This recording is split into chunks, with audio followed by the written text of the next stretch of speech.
प्रिय विद्यार्थी मित्रांनो, मी दीपाली कुलकर्णी देशमुख माझ्या विंग्स ऑफ फिजिक्स या चॅनलमध्ये आपलं सगळ्यांचं मनपूर्वक स्वागत करते। तर आपण आत्ताच्या 2026च्या बोर्ड परीक्षेसाठी टार्गेट सिरीज सुरू केलेली आहे आणि त्याचा आज दुसरा भाग आपण बघतो आहोत। तुम्ही पहिल्या भागाला इतका छान प्रतिसाद दिला की त्याच्यामुळे तुम्ही अभ्यासाला लागले आहात याची कल्पना आलेली आहे। आता बोर्डाने अतिशय कडक नियम तयार केलेले आहेत। तुमची जी परीक्षा आहे या वर्षीची ती परीक्षा अंडर सीसीटीव्ही कॅमेरा होणार आहे। त्याच्यानंतर म्हणजे तुमच्या परिसरात पण सीसीटीव्ही कॅमेरा असला पाहिजे आणि तुमच्या वर्गात पण सीसीटीव्ही कॅमेरा असला पाहिजे आणि तुमच्या वर्गात जे सुपरवायझर आहेत तर त्यांचे पण मोबाईल त्या सीसीटीव्ही कॅमेऱ्याला कनेक्ट असणार आहे, म्हणजे वर्गातली सगळी हालचाल ही बोर्डाला कळत राहणार आहे। हे सगळं धोरण कशा करता तर कॉपी मुक्त वातावरणात परीक्षा झाली पाहिजे, हे बोर्डाचं धोरण आहे। आणि पर्यवेक्षक सुद्धा म्हणजे सुपरविजन करणारे सुद्धा पूर्णतः दुसऱ्या ठिकाणावरून येणार आहेत, म्हणजे इथे कुठेही कॉपीला वाव असणार नाही। तसंच तुमची प्रॅक्टिकल परीक्षा सुद्धा यावेळेस खूप कडक होणार आहे। जे बाह्य परीक्षक येणार आहे त्यांच्यावर सुद्धा बोर्डाची नजर असणार आहे आणि म्हणून बोर्डाने एकंदर तुमचं प्रॅक्टिकल आणि थेरी एक्झाम ही तुम्ही प्रामाणिकपणे द्यावी अशी सोय केलेली आहे आणि म्हणून तुम्ही आता अभ्यासाला लागणं गरजेचं आहे। तर बघा, तुम्हाला एकूण तसं म्हटलं ना तर 2 आणि 3 आणि 4 मार्काचे एकूण प्रश्न किती लिहायचे तर बी सेक्शन मध्ये कंपल्सरी 8 लिहायचे, सी सेक्शन मध्ये 8 लिहायचे आणि डी सेक्शन मध्ये 3 प्रश्न लिहायचे। तर बघा, म्हणजे तुम्हाला 8 आणि 8 16 आणि 3 19 प्रश्नांसाठी जवळपास 300 ते 350 प्रश्नांची तयारी करायची आहे। आलं का लक्षात? म्हणजे निश्चित हे चॅलेंजिंग आहे आणि म्हणून आता तुमचा माइंडसेट बदलण्याची गरज आहे की पॉझिटिव्ह माइंडसेट ठेवून रोज थोडे थोडे 10-10 12-12 प्रश्न केले तर 30 दिवसात तुमचा अभ्यास होईल। आलं लक्षात? आणि म्हणून आपण ही सिरीज सुरू केलेली आहे। याच्यात छोटे छोटे प्रश्न असणार आहेत, न्यूमरिकल्स पण आपण छोटे छोटेच घेणार आहे ह्या सिरीज मध्ये। त्याच्यानंतर तुम्हाला मोठ्या प्रश्नांसाठी 3 आणि 4 प्रश्नांसाठी 3 मार्काच्या आणि 4 मार्काच्या प्रश्नांसाठी काय करायचं हे पण सांगणार आहे। पण पहिल्या भागात आपण फक्त 1 ते 3 चॅप्टर मधले फरक पाहिले।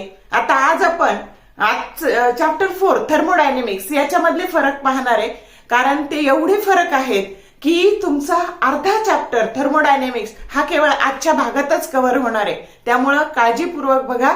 तर सुरू करूयात आपण आजचा भाग। पहिलाच फरक आपल्याला पाहायचा आहे ओपन सिस्टीम, क्लोज सिस्टीम आणि आयसोलेटेड सिस्टीम। आता हा जो प्रश्न आहे ना, हा प्रश्न तुम्हाला सेक्शन ए मध्ये येऊ शकतो MCQ ला किंवा व्हेरी शॉर्ट आन्सरला, म्हणजे क्वेश्चन 1 मध्ये 2 मध्ये 2 मार्काला येऊ शकतो, बी सेक्शन मध्ये 3 मार्काला येऊ शकतो, सी सेक्शन मध्ये आणि डी सेक्शन मध्ये पण 2 मार्काला येऊ शकतो। म्हणजे हा जो डिफरन्स आहे यातला कोणताही पॉइंट तुम्हाला ए सेक्शन पासून डी सेक्शन पर्यंत कुठेही विचारला जाऊ शकतो आणि हा अत्यंत मजेशीर आपल्याला लक्षात ठेवता येतो आणि म्हणून आपण खूप सोप्या पद्धतीने हा फरक पाहणार आहे। आता ओपन सिस्टीम, क्लोज सिस्टीम आणि आयसोलेटेड सिस्टीम, त्याच्यासाठी मी तुम्हाला एक उदाहरण देणार आहे। तर बघा, माझ्याकडे हा असा चहा आहे, हा ब्लॅक टी आहे आणि आता बघा याच्यावर दिसते का तुम्हाला यातून वाफ बाहेर जाताना जाते आहे आणि बघा आता हा याच्यातून ही वाफ पण बाहेर जाते आहे आणि मला बाहेर हीट पण बाहेर जाते आहे। आता ही वाफ म्हणजे तुम्हाला माहितीये सॉलिड, लिक्विड आणि गॅस स्टेट्स ऑफ मॅटर। मग ही वाफ आहे ना, ही मॅटर आहे आणि कडेनी जो हात माझा भाजतोय ना ती हीट आहे। Heat is a form of energy. म्हणजे हा असा ओपन जो चहा आहे ना माझ्या हातातला कपातला, ही ओपन सिस्टीम आहे। याच्यातून हीट पण एक्सचेंज होतीये सराउंडिंगशी आणि वाफ पण बाहेर जातीये आणि म्हणून याला म्हणायचं ओपन सिस्टीम। अशी सिस्टीम ही सिस्टीम आहे। हा चहा म्हणजे ब्लॅक टी आहे, ही सिस्टीम आहे। हिच्यामध्ये हीट आणि मॅटर दोन्हीही सराउंडिंगशी काय होतंय, एक्सचेंज होतंय आणि त्याला म्हणायचं ओपन सिस्टीम। आता मी काय केलं तर मी याच्यावर अशी बशी ठेवली। आता बशी ठेवल्यामुळं काय झालं तर वाफ बाहेर गेली नाही पण हीट मात्र एक्सचेंज होते आहे। मग वाफ म्हणजे कोण आहे? मॅटर। आता मॅटर एक्सचेंज होतंय का? नाही। आता फक्त काय एक्सचेंज होतंय? सराउंडिंगशी हीट एक्सचेंज होते आहे आणि म्हणून अशी जी सिस्टीम की जी फक्त काय एक्सचेंज करते, हीट एक्सचेंज करते. हीट म्हणजेच एनर्जी एक्सचेंज करते. मॅटर करते का? नाही करत. आणि अशा सिस्टीमला कोणती सिस्टीम म्हणायचं? क्लोज सिस्टीम म्हणायचं. आणि जेव्हा मी हा चहा थर्मासमध्ये ओतणार आहे, तर थर्मासमध्ये ओतल्यावर दोन्हीही एक्सचेंज होणार नाही. हीट पण नाही, मॅटर पण नाही. आणि त्या सिस्टीमला म्हणायचं आयसोलेटेड सिस्टीम. समजलं का? मग आता आपण सोप्या पद्धतीने लक्षात ठेवायचं. तुमच्या पुस्तकात असे 2 ॲरो दिलेले ओपन सिस्टीमचे. लाल रंगाचा ॲरो हीट दाखवतो, निळ्या रंगाचा ॲरो मॅटर दाखवतो. म्हणजे अशी सिस्टीम की जी हीट म्हणजेच एनर्जी आणि मॅटर दोन्हीही सराउंडिंगची काय करते? एक्सचेंज करते. आणि त्याला काय म्हणायचं? त्या सिस्टीमला म्हणायचं ओपन सिस्टीम. अंडरस्टूड? मग आता बघा, a system which freely allows to exchange energy and matter with the surrounding, that system is called as open system. आता इथं फक्त काय? हीट म्हणजे एनर्जी, मॅटर होतं का? नाही. मग आता a system which freely allowed to exchange energy with the surrounding and not the matter, that system is called as close system. आणि आयसोलेटेड सिस्टीम ही दोन्ही एक्सचेंज करत नाही. A system which does not exchange energy and matter with the surrounding, that system is called as a isolated system. Concept clear झाली का? आता बघा, तुमच्या पुस्तकात water boiling in a kettle, किटली जी असते ना तिला एक छोटस ओपनिंग असतं. मग तिथून वाफ बाहेर जाते की नाही? किटलीवाला चहा घेऊन येतो, तर त्यावेळेस जो दुरून चहा आणतो तेव्हा त्याची जी ओपनिंग असतं त्याच्यात तो कागद घालून आणतो की जेणेकरून ती वाफ बाहेर जाऊ नये, चहा थंड होऊ नये. आणि म्हणून a water boiling in a kettle असं तुमच्या पुस्तकात उदाहरण दिलेलं आहे. त्याच्यानंतर water boiling in a boiler. Boiler मध्ये जेव्हा तुम्ही पाणी तापवता तर वाफ बाहेर जात नाही, तर ती क्लोज सिस्टीम झाली. आणि ए थर्मास फ्लास्क, तुम्ही ज्या बॉटल आणता की त्या बॉटलमध्ये जर गरम पाणी, मिल्टनच्या बॉटल आणता, तर त्याच्यात गरम पाणी गरमच राहतं. मग त्याच्यातून दोन्ही बाहेर जात नाही, हीट पण नाही, मॅटर पण नाही. म्हणजे एनर्जी पण नाही, मॅटर पण नाही. Thermos flask that is the best example of isolated system. आणि सोपं लक्षात ठेवायचं तर ओपन चहा ही ओपन सिस्टीम, बशी ठेवलेला चहा ही क्लोज सिस्टीम, आणि थर्मासमध्ये घातलेला चहा ही आयसोलेटेड सिस्टीम. अशा पद्धतीने या कन्सेप्ट नीट लक्षात घ्या. तुम्हाला कुठल्याही सेक्शनमध्ये याच्यावर प्रश्न येऊ शकतो. तुमच्या पुस्तकातल्या डायग्राम बघा बरं काळजीपूर्वक. दिसतायत का तुम्हाला? किती छान कलर डायग्राम. नुसत्या डायग्राम वरून पण अभ्यास होऊ शकेल का नाही तुमचा? Open system, close system, isolated system. समजली का कन्सेप्ट? आता दुसरा फरक आपल्याला बघायचा आहे, एक्सटेन्सिव्ह व्हेरिएबल आणि इंटेन्सिव्ह व्हेरिएबल. आता हा फरक तुम्हाला केमिस्ट्रीमध्ये केमिकल थर्मोडायनेमिक्स या चॅप्टरमध्ये सेम फरक आहे. फक्त नाव आहे एक्सटेन्सिव्ह प्रॉपर्टी आणि इंटेन्सिव्ह प्रॉपर्टी. बाकी फरक पूर्ण सेम आहे. आणि आपण एकदम सोप्या पद्धतीने हा फरक शिकणार आहे. आणि तुम्हाला दोन्हीकडे उपयोग होणार आहे त्याचा. कारण याच्यावर खूप सारे सीईटीला एक्सटेन्सिव्ह आणि इंटेन्सिव्ह प्रॉपर्टीवर खूप सारे एमसीक्यू केमिस्ट्रीत पण विचारले, फिजिक्स मध्ये पण विचारले. तर मग बघूयात आपण कसा शिकायचा हा फरक ते. तर आपण काय करायचं, आधी एका ग्लासात पाणी घेतलं आणि एका बादलीत पाणी घेतलं. आता बघा, या ग्लासातल्या पाण्याचं मास आणि बादलीतल्या पाण्याचं मास सेम असेल का वेगळं असेल? वेगवेगळं असेल. आणि याचा व्हॉल्यूम बघा, याचं व्हॉल्यूम समजा हे 200 ml असलं तर हे जे आहे हे 10 लिटर पाणी आहे बादलीतलं. मग व्हॉल्यूम सारखा भरेल का? नाही भरणार. मग आता मास ही प्रॉपर्टी बघा, व्हॉल्यूम ही प्रॉपर्टी बघा. ही कशी आहे? तर ही तुमच्या सिस्टीमच्या साईजवर डिपेंड आहे. सिस्टीमची साईज छोटी असेल तर मास छोटं, मोठी असेल मास मोठं, व्हॉल्यूम छोटा असेल म्हणजे त्याचा सिस्टीमचा व्हॉल्यूम छोटा असेल तर व्हॉल्यूम छोटा, मोठा असेल तर मोठा. मग ही जी एक्सटेन्सिव्ह व्हेरिएबल आहे ना, हा सिस्टीमच्या साईजवर डिपेंड असतो. आणि म्हणून it depend on the size of the system. Depend on size of the system. Size of the system. बघा, मग त्याच्या पुढे काय लावायचं? A variable, extensive variable is that variable which depend on the size of the system. आता अजून एक variable आहे बघा, जे आहे चेंज इन इंटरनल एनर्जी. आता ते चेंज इन इंटरनल एनर्जीचा फॉर्म्युला असतो NCV/dt आणि इंटरनल एनर्जी ही फक्त आणि फक्त कशावर डिपेंड असते तर टेम्परेचरवर डिपेंड असते. मग आपल्याकडे जर एक्सपान्शन झालं तर टेम्परेचर आहे ना कमी होतं आणि टेम्परेचर कमी झालं तर इंटरनल एनर्जी सुद्धा कमी होते.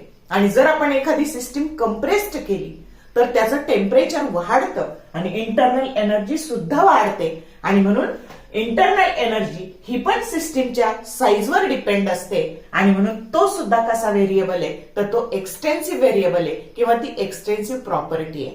आलं लक्षात. मग आता इंटेन्सिव्ह प्रॉपर्टी. मग आता हेच पाणी घेतलं आपण आणि त्याची डेन्सिटी. मग आता पाण्याची जी काही डेन्सिटी असते ना ती 1 ग्रॅम पर सेंटीमीटर क्यूब असते CGS पद्धतीमध्ये. मग हे पाणी घ्या नाहीतर हे पाणी घ्या नाहीतर हौदातलं पाणी घ्या.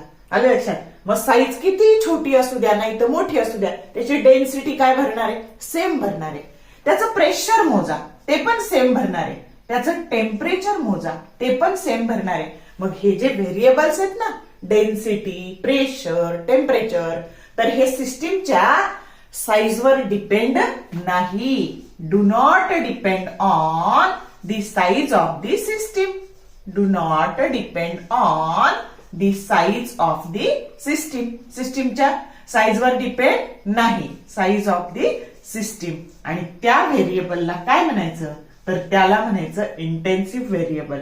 लक्षात. मग आता डिपेंड ऑन आणि डू नॉट डिपेंड ऑन ला अंडरलाईन करायचं. कळलं का मग definition. Intensive variable is that variable which do not depend on the size of the system. मग हे फिजिक्स मधले mass volume change in internal energy. आता केमिस्ट्रीत हे येऊ शकतात डेन्सिटी प्रेशर आणि टेम्परेचर. पण केमिस्ट्रीत आणखी वेगळे कोणते व्हेरिएबल दिलेले आहेत तर हीट कपॅसिटी. खूप वेळा प्रश्न आलेला आहे सीईटीला की हीट कपॅसिटी हे कसं व्हेरिएबल आहे तर ते एक्सटेन्सिव्ह आहे. Number of moles all types of energy. आणि बघा इकडे रिफ्रॅक्टिव्ह इंडेक्स. आता समजा आपल्याकडे एक मोठा काचेचा तुकडा आहे आणि त्याचा रिफ्रॅक्टिव्ह इंडेक्स किंवा आपल्या घरात खिडकीची काच आहे ना ती भली मोठी काच आहे तिचा रिफ्रॅक्टिव्ह इंडेक्स 1.5 आहे. आता ती तुटली काही कारणाने ती ब्रेक झाली त्याचे छोटे छोटे तुकडे झाले त्या तुकड्याचा पण रिफ्रॅक्टिव्ह इंडेक्स 1.5 आहे. मग छोटी काच असू द्या नाही तर मोठी काच असू द्या बदलला का हा व्हेरिएबल नाही बदलला. म्हणजे सिस्टीमच्या साईजवर तो डिपेंड नाही. म्हणजे refractive index specific heat viscosity surface tension molar energy melting point boiling point हे सगळे व्हेरिएबल सिस्टीमच्या साईजवर डिपेंड नसतात आणि म्हणून ते कसे इंटेन्सिव्ह. आणि अजून एक शॉर्टकट लक्षात ठेवायचा इथं यन आहे बघा या इंटेन्सिव्ह मध्ये म्हणजे नॉट डिपेंड ऑन. आलं लक्षात. आणि इकडे काही दुसरा व्हेरिएबल यन नाहीये म्हणून डिपेंड ऑन असा शॉर्टकट तुम्ही लक्षात ठेवू शकता. कळलं का मग. आता अजून एक शॉर्टकट सांगते. आता तुम्हाला याच्यावर सीईटीला खूप सारे प्रश्न म्हणजे केमिकल थर्मोडायनेमिक्सचा नुसतं एक्सटेन्सिव्ह इंटेन्सिव्हच्या प्रश्नावर एक व्हिडिओ होऊ शकतो एवढे प्रश्न आलेले आहेत. मिळाला वेळ तर मी करेन केमिस्ट्रीचा पण व्हिडिओ करेल केमिकल थर्मोडायनेमिक्सचा इंटेन्सिव्ह एक्सटेन्सिव्ह प्रॉपर्टीचा. सध्या आपण फिजिक्सच बघू. मग कळलं का दोन्हीचं पण. आता मी तुम्हाला अजून एक शॉर्टकट सांगते. काय बघा तर density that is equal to mass upon volume. मग आता बघा डेन्सिटी हा कसा व्हेरिएबल आहे हा इंटेन्सिव्ह आहे की नाही. मग intensive that is equal to extensive divided by extensive. सोपं लक्षात ठेवायचं. Intensive that is equal to बघा डेन्सिटी हा इंटेन्सिव्ह आहे मास हा एक्सटेन्सिव्ह आहे व्हॉल्यूम हा सुद्धा काय एक्सटेन्सिव्ह आहे. समजला का शॉर्टकट. तर या पद्धतीने तुम्ही हा फरक अगदी छानपणे लक्षात ठेवू शकता. मग डिफरन्स आला तर डिफरन्स लिहा एमसीक्यू आला तर एमसीक्यू आला येईल किंवा dash dash is a extensive variable dash dash is a intensive variable dash dash not a extensive असा पण खूपदा प्रश्न येतो. Dash dash is not a intensive असं पण. नॉट ए म्हणलं का त्याच्या अपोजिट. नॉट ए इंटेन्सिव्ह म्हणजे एक्सटेन्सिव्ह ओळखायचा नॉट ए एक्सटेन्सिव्ह म्हणजे इंटेन्सिव्ह ओळखायचा. समजलं का. तर या पद्धतीने आपण फिजिक्स साठी आणि केमिस्ट्रीसाठी एक्सटेन्सिव्ह व्हेरिएबल इंटेन्सिव्ह व्हेरिएबल किंवा एक्सटेन्सिव्ह प्रॉपर्टी इंटेन्सिव्ह प्रॉपर्टीचा फरक शिकलो. तर समजलं का मग तुम्हाला. आता पुढचा फरक पाहायचा रिव्हर्सिबल प्रोसेस आणि इरिव्हर्सिबल प्रोसेस. मग आता आपल्याकडे ना हा असा बर्फ आहे, आईस आहे. आता ह्या बर्फाचं पाणी होईल की नाही? फ्रीजर मधून काढून आपण बर्फ ठेवला आणि थोडा वेळ त्याचं तसंच ठेवला तर त्याचं पाणी झालं. आणि आता हे पाणी परत जर आपण फ्रीजमध्ये ठेवलं, फ्रीजरमध्ये, तर त्याचा परत बर्फ होईल. समजलं का? मग आता बघा, मग ही बर्फ ही इनिशियल स्टेट होती. पाणी ही परत त्याची स्टेट बदलली आणि परत पाण्याचं बर्फ झालं. म्हणजे इनिशियल स्टेट काय करता आली आपल्याला? रिस्टोअर करता आली. काय करता आली? रिस्टोअर करता आली. आणि अशी जी प्रोसेस आहे हिला म्हणायचं रिव्हर्सिबल प्रोसेस. समजलं का? मग आता definition, A process in which initial state of a system. कुणाची? सिस्टीमची. Initial state of a system that can restore. Initial state of system that can restore. System can restore and that process is called as the reversible process. आता बघा आपल्याकडे काय तर बर्थडेला असा फुगा फुगवलाय आपण, इन्फ्लॅटेड बलून आहे आणि टायर आहे आपल्याकडे. आपल्या जे काही आपलं व्हेकल आहे त्याचं हे टायर आहे. मग आता समजा याला जर आपण बर्थडेच्या वेळेस याला उदबत्ती लावतो, उदबत्ती लावले की फुगा फुटतो. मग आपल्याला त्यातली तीच हवा परत भरता येते का? नाही भरता येत. आता हे आपलं वाहनाचं चाक आहे, याच्यात खिळा घुसला, पंक्चर झालं, मग त्याची हवा निघून गेली. आपण त्याच्यात दुसरी पंक्चर काढून हवा भरतो, पण तीच भरतो का? नाही भरत. आणि म्हणून अशी प्रोसेस की ज्याच्यामध्ये initial state do not restore. काय? Initial state do not restore. Initial state do not restore. Do not restore and that process is called as irreversible process. समजलं का?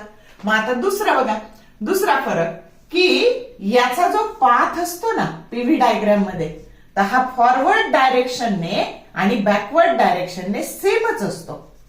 Its path is same in forward and backward direction. इथे मात्र PV diagram मध्ये जाताना समजा अशी गेली तर येताना अशी गेली, म्हणजे initial path is not same. समजलं का? त्याच्यानंतर तिसरी महत्वाची गोष्ट काय तर ही प्रोसेस आहे ना, ही खूप स्लो प्रोसेस आहे. बघा एका सेकंदात होतं का पाण्याचं बर्फाचं पाणी? नाही, स्लो प्रोसेस.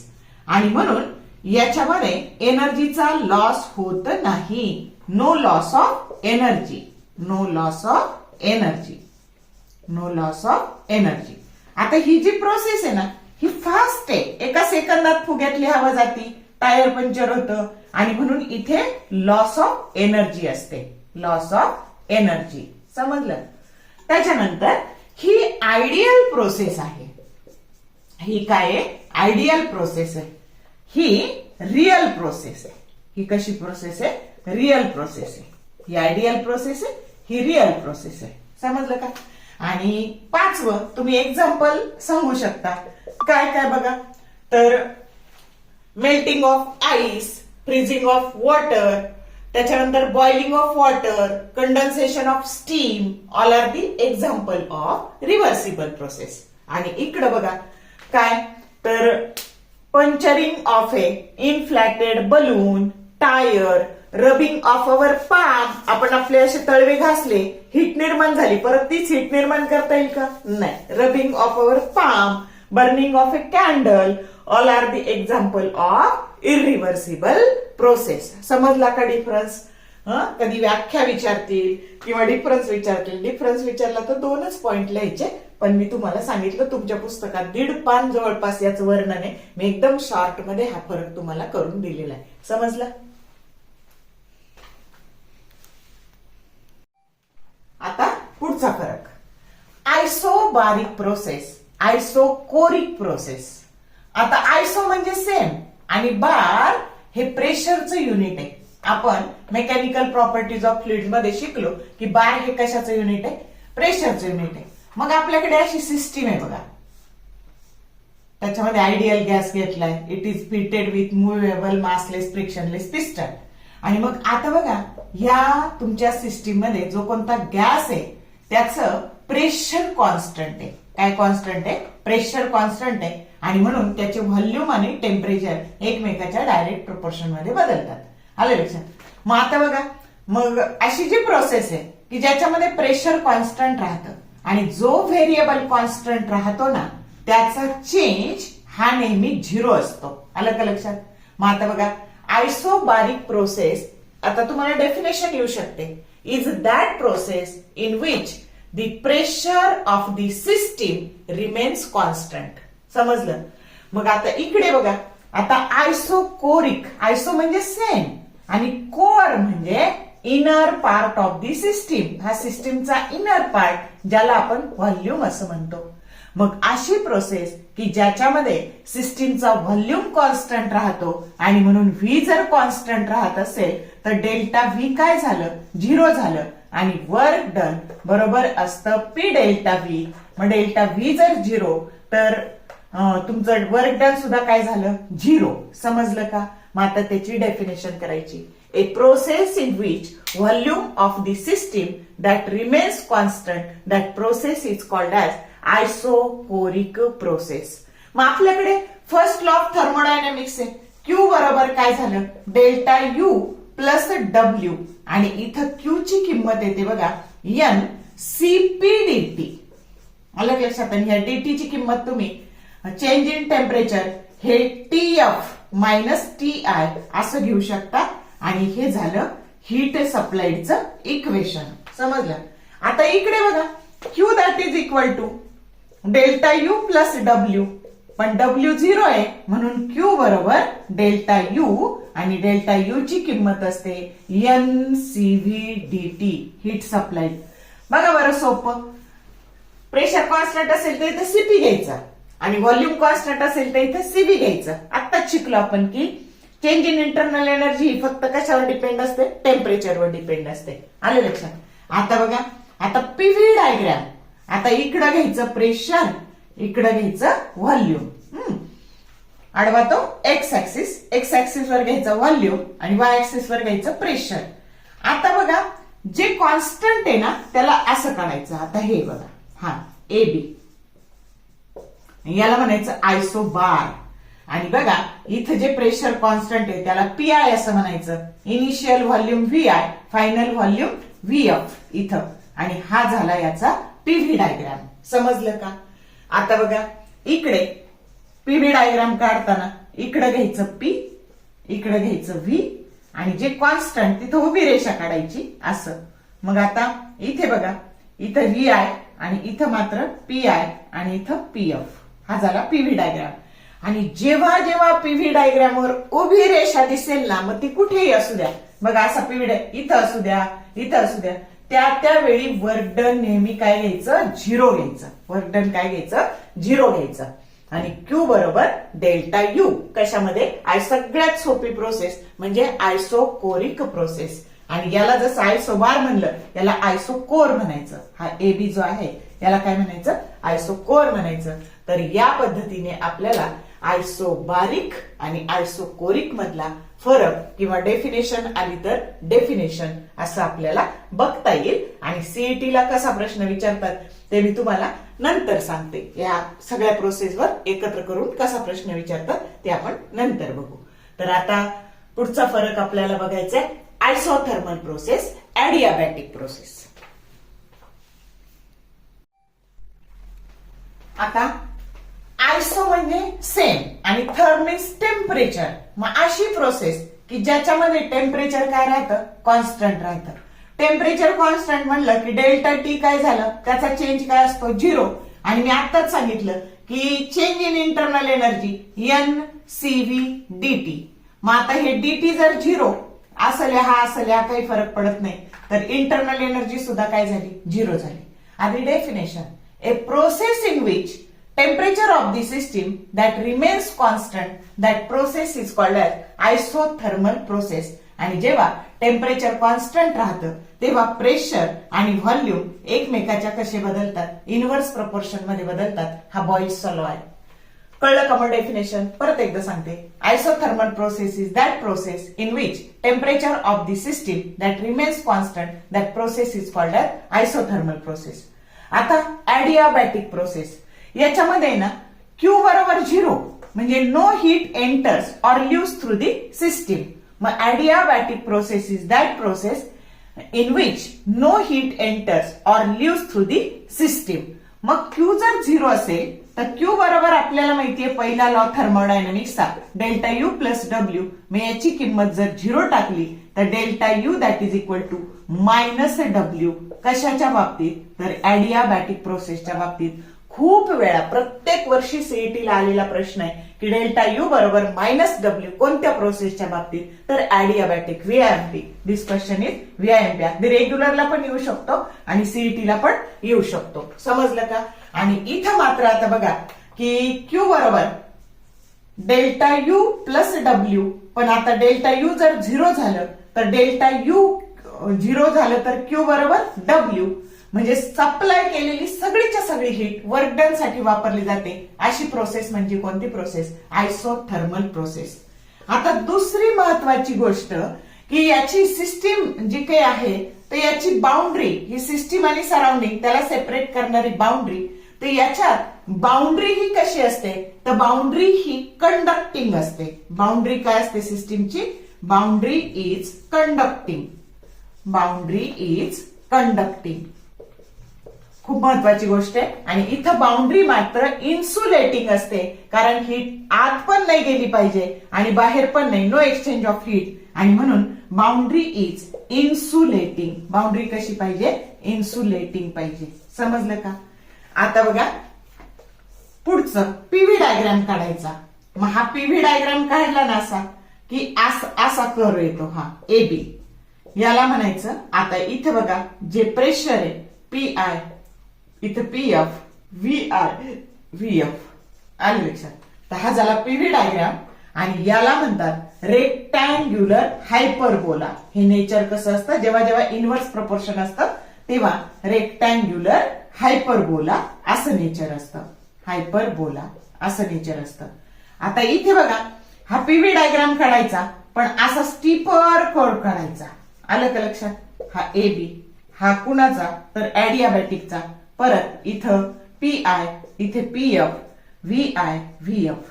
आणि एक लक्षात ठेवायचं, या ॲडियाबॅटिकचा जो स्लोप आहे, slope of adiabatic, slope of adiabatic is always greater than, slope of adiabatic is always greater than slope of isothermal.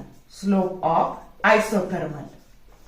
त्याच्यानंतर याचं इक्वेशन ऑफ स्टेट जे असतं ना ते असतं PV that is equal to constant. काय? PV that is equal to constant. आणि याचं जे असतं ना PV raise to gamma that is equal to constant. आणि गॅमा हा ॲडियाबॅटिक रेशो असतो that is nothing but CP by CV. Gamma that is equal to CP by CV. हा adiabatic ratio असतो. हे झालं याचं इक्वेशन ऑफ स्टेट. समजलं का? आणखी दोन आहे, पण आता इथे एवढंच बघितलं तरी चालेल. समजला फरक? तर या पद्धतीने. आणि सगळ्यात महत्वाचं याचं डेरिवेशन. आता बघा Q बरोबर W आहे, हे मी रफ करते. आणि याचं म्हणजे तुम्हाला आयसोथर्मल जर लिहायला आलं की डेरिवेशन लिहायला आलं तर निदान तुम्ही फॉर्म्युला लिहिला तरी 1 मार्क तुम्हाला मिळून जाऊ शकतो. तर याचं तुमचा वर्क डनचा फॉर्म्युला Q बरोबर W आणि वर्क डन NRT LN म्हणजे बेस E. इथे घ्यायचं VF बाय VI. आणि जर हे log to the base E काढून टाकायचं असेल तर हेच लिहिता येतं 2.303 NRT log VF by VI. समजलं का? आणि यालाच प्रेशरच्या बाबतीत लिहायचं झालं तर इथं सेम तसंच Q बरोबर W N 2.303. इथं बेस 10 आहे. NRT लॉग ऑफ प्रेशर लिहायचं झालं तर PI बाय PF. व्हॉल्यूम लिहायचं तर VF बाय VI. आणि इकडचं वर्क डन ॲडियाबॅटिक मधलं वर्क डन जर लिहायचं झालं तर वर्क डन NR आता TI minus TF divided by 1 minus gamma. हे ॲडियाबॅटिक एक्सपान्शन साठी. आणि PF VF minus PI VI divided by 1 minus gamma. तर हे झालं वर्क डनचं इक्वेशन. कुणासाठी? म्हणजेच डेल्टा तुमचं निगेटिव्ह ऑफ डेल्टा यू साठी. याचं वजा केल्याला निगेटिव्ह साईन दिलं की चेंज इन इंटरनल एनर्जी सुद्धा तुम्हाला मिळणार. तर हे झालं वर्क डनचं डेरिव्हेशन. म्हणजे जर तुम्हाला आयसोथर्मल साठीचं इक्वेशन आलं तर हे फॉर्म्युले उपयोगी येतील. ऍडियाबॅटिक साठी आलं तर हे फॉर्म्युले उपयोगी येतील. असा डीप मध्ये मी हा फरक घेतला की जेणेकरून तुमचा चांगला अभ्यास व्हावा. ओके. आता आपण बघू सायक्लिक प्रोसेस. बघा सायक्लिक प्रोसेस आणि मग त्याचे थोडेसे एमसीक्यू बघू. Cyclic process.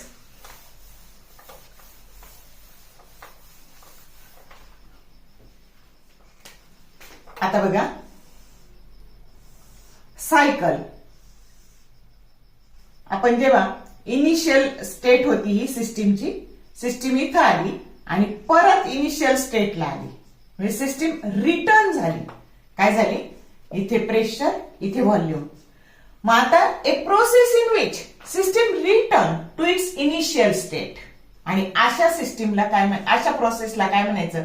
Cyclic process. काय म्हणायचं? Cyclic process. मग आता आपण असं शिकलो, आता परत एमसीक्यू, की हीट आणि वर्क हे पाथ फंक्शन आहेत. कसे फंक्शन आहेत? पाथ फंक्शन आहेत. Path function. आणि चेंज इन इंटरनल एनर्जी हे स्टेट फंक्शन आहे. हे कसं फंक्शन आहे? State function. मग आता जर इनिशियल स्टेटला सिस्टीम परत आली तर स्टेट फंक्शन हे 0 असतं. मग डेल्टा यू जर 0 तर आपला क्यू बरोबर डेल्टा यू प्लस डब्ल्यू. आणि म्हणून हे जर 0 टाकलं तर क्यू बरोबर डब्ल्यू. मग सायक्लिक प्रोसेसमध्ये क्यू बरोबर डब्ल्यू असतं. आणि आणखी कोणत्या प्रोसेसमध्ये क्यू बरोबर डब्ल्यू असतं? तर आयसोथर्मल मध्ये असतं. आलं का लक्षात? आणि म्हणून मग तुम्हाला जर प्रश्न आला क्यू बरोबर डब्ल्यू इन विच प्रोसेस, तर 2 प्रोसेस कोणत्या कोणत्या? आयसोथर्मल आणि सायक्लिक. आयसोथर्मल आणि सायक्लिक. समजलं? तर ह्या पद्धतीने आता आणि सगळे working of all heat engines that based on A cyclic process. इथे आता ह्या सगळ्या प्रोसेस एकत्रित कशा अभ्यास करायचा याचा, तर असं डबल पान घ्यायचं वहीचं, त्याच्यावर असे भाग करायचे आणि कंपॅरेटिव्ह सगळ्या प्रोसेस लिहून काढायच्या की त्याला एकत्रित कसा रेग्युलरला किंवा सीईटीला कसा प्रश्न येऊ शकतो. तर असा पीव्ही डायग्राम देतात आणि याला 1 2 3 4 असे नंबर देतील किंवा खालून वर 1 2 3 4 असे नंबर देतील आणि तुम्हाला अनुक्रमे प्रोसेस विचारतील. जर असा नंबर दिला ना तर आता ही आडवी रेषा म्हणलं ना की आयसोबारिक प्रोसेस. कोणती प्रोसेस? आयसोबारिक प्रोसेस. आता 2 कर्व असले ना, वरचा कर्व नेहमी आयसोथर्मलचा असतो, लक्षात ठेवायचं. आयसोथर्मल. त्याच्यानंतर हा 3 नंबरचा ऍडियाबॅटिक. ऍडियाबॅटिक. आणि उभी रेषा पाहिलं ना की तो नेहमी आयसोकोरिक. काय? आयसोकोरिक. समजलं का? असा रेग्युलरला येऊ शकतो, सीईटीला, नीटला, कुठे येऊ शकतो. क्रम कसा दिला ते नीट पाहायचं. आणि इकडून 1 2 3 4 दिलं तर असं 1 2 3 4 येईल. आलं का लक्षात? म्हणून हे सगळे तुमचे ज्या प्रोसेस आहेत त्या चांगल्या करा. मला खात्री आहे की खूप सारा तुमचा थर्मोडायनामिक्स इथे मी कव्हर केलेला आहे. जर तुम्हाला व्हिडिओ आवडला लाईक करा, मित्रमैत्रिणींसोबत शेअर करा आणि चॅनलला सबस्क्राईब केलं नसेल तर सबस्क्राईब करा, जेणेकरून सारखे व्हिडिओ आता येत जातील, त्याचे नोटिफिकेशन तुम्हाला मिळत जातील आणि तुम्हाला अभ्यासाला मदत होईल. All the best for your study and thank you for watching this whole video.